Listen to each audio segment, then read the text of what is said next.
കുഞ്ഞിന് വിട്ടുമാറാത്ത ജലദോഷം, മൂക്കടപ്പ്, കൂർക്കം വലി, ഇടയ്ക്കിടയ്ക്കായി ഇയർ ഇൻഫെക്ഷൻസ് എന്നിവയുണ്ടോ? എന്നാൽ ശ്രദ്ധിക്കുക, അഡനോയിഡൈറ്റിസ് ആവാം. Hi friends, this is doctor ബിൻസ Basheer, consultant ENT surgeon at PRS hospital, Trivandrum. ഇന്ന് ഞാൻ ഇവിടെ ഡിസ്കസ് ചെയ്യാൻ പോകുന്നത് വളരെ കോമൺ എന്നാൽ പലപ്പോഴും ലേറ്റായി ഡയഗ്നോസ് ചെയ്യുന്ന ഒരു ചൈൽഡ്ഹുഡ് ഡിസോർഡറിനെ കുറിച്ചാണ്. That is adenoid disorders. ഇനി അഡനോയിഡ് ഗ്രന്ഥി എന്നാൽ തൊണ്ടയിൽ ടോൺസിൽ എന്ന് പറയുന്ന പോലെ തന്നെ മൂക്കിൻ്റെ ഏറ്റവും പിറകിലായി കാണപ്പെടുന്ന ഒരു നോർമൽ ലിംഫോയിഡ് ഓർഗനാണ്. എന്നാൽ പലപ്പോഴും ഇതിൽ സൈസിൽ വർധനവ് വന്ന് അഡനോയിഡ് ഹൈപ്പർട്രോഫി ഉണ്ടാകാനും ഇൻഫെക്ഷൻ വന്ന് അഡനോയിഡൈറ്റിസ് ഉണ്ടാകാനും സാധ്യതയുണ്ട്. അഡനോയിഡ് ഹൈപ്പർട്രോഫി പല കാരണങ്ങളാൽ ഉണ്ടാകാം.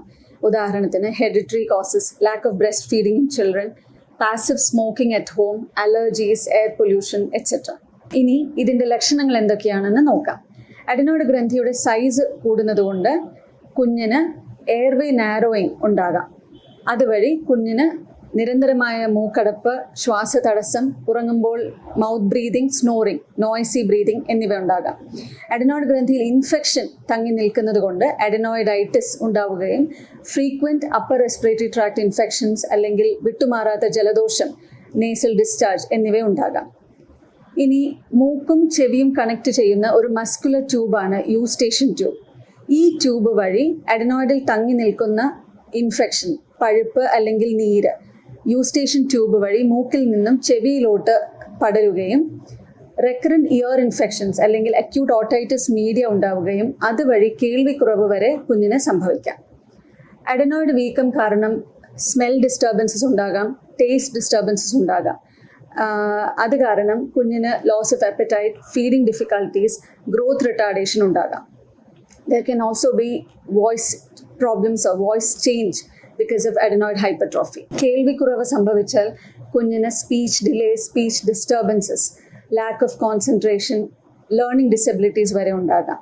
അഡനോയിഡ് ഗ്രന്ഥിയുടെ വീക്കം കാരണം ഫേസിൻ്റെ ബോൺസിനെ അഫക്റ്റ് ചെയ്യാനും ഫേഷ്യൽ ഗ്രോത്തിനെ അഫക്റ്റ് ചെയ്യാനും പല്ല് തള്ളി വരിക, അങ്ങനെ പല കാരണങ്ങളാൽ ഫേഷ്യൽ ചേഞ്ചസ് വരാം. അതിനെയാണ് അഡനോയിഡ് ഫേഷീസ് എന്ന് പറയുന്നത്. ഇനി ഇതിൻ്റെ ഡയഗ്നോസിസ് വളരെ എളുപ്പമാണ്. എക്സ്റേ എടുത്ത് നോക്കാം, അല്ലെങ്കിൽ OPയിൽ തന്നെ എൻഡോസ്കോപ്പി ചെയ്ത് കൺഫേം ചെയ്യാവുന്നതാണ്. ഡയഗ്നോസിസ് കൺഫേം ചെയ്യാവുന്നതാണ്.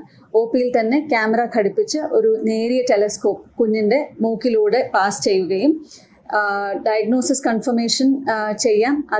അതുകൂടാതെ തന്നെ സൈസ് ഓഫ് അഡനോയിഡ്സ് അല്ലെങ്കിൽ ഗ്രേഡിംഗ് ഓഫ് അഡനോയിഡ് ഹൈപ്പർട്രോഫിയും നടത്താവുന്നതാണ്. Treatment wise adenoid hypertrophy less than 50% growth ആണ്, ലെസ് ദാൻ 50% എയർവേ നാരോയിങ് ആണ് സംഭവിച്ചിട്ടുണ്ടെങ്കിൽ മെഡിക്കേഷൻസ് ആണ് സാധാരണ treatment.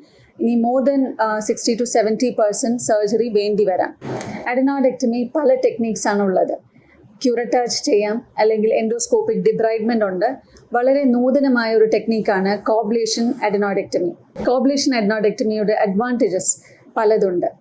There is very less bleeding വളരെ കുറവാണ്. പോസ്റ്റ് ഓപ്പറേറ്റീവ് പെയിൻ വളരെ കുറവാണ്. അതുകൂടാതെ തന്നെ അഡനോയിഡയുടെ കംപ്ലീറ്റ് റിമൂവൽ നമുക്ക് ഉറപ്പുവരുത്താൻ സാധിക്കും. ബാക്ക് ടു സ്കൂൾ ടൈം വളരെ ഷോർട്ടാണ്. Hope this information was useful to all. For any doubts, please contact. Thank you.